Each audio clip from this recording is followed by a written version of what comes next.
Chronological Bible in a Year, Day 84.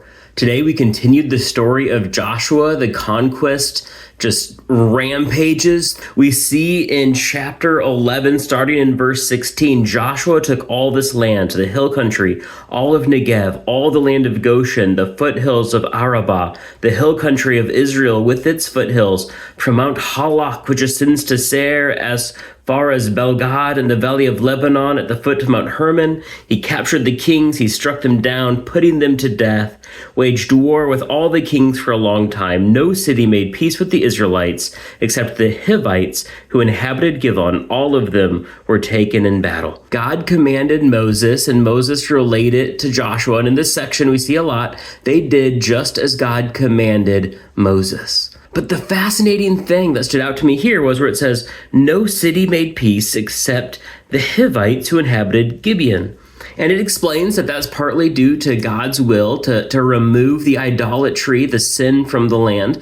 But why these people? Well, earlier today, we read that in chapter 9. The Gibeonites, they come, they deceive the Israelites. They say they traveled from afar and want to make peace. And they were deceitful. They used old wineskins. They brought stale bread. They lied about the state of those things when they left. And Joshua and the leaders are like, okay, we'll make peace. We'll have a treaty with you. So they believed them. They tested the words. The bread was stale. The wineskins were cracked. The sandals were old. Why should we doubt? Starting in verse 14, we are told the men of Israel took some of their provisions, but did not seek the Lord's decision. So Joshua established peace with them and made a treaty and let them live, and the leaders of the community swore an oath to them. Now, God does not take oaths lightly. We saw that in Leviticus and Numbers, and so they can't break this oath, but they can't fulfill this oath and fulfill the commands of God, so they have to figure out which of God's commands is greater, and they default to the command of keeping an oath. They end up turning these people essentially into slaves, but it's because, verse 14, the men of Israel did not seek the Lord's decision.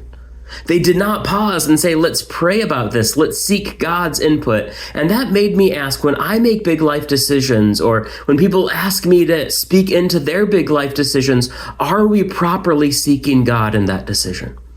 I would love to hear from some of you. What are times when you turned to God for those big life decisions, and how did he help you make the right choice? Or on the other side, when may have you ignored his decision like Joshua and the Israelites did here and wished you had later? I'm looking forward to continuing the story tomorrow, but until then, God bless.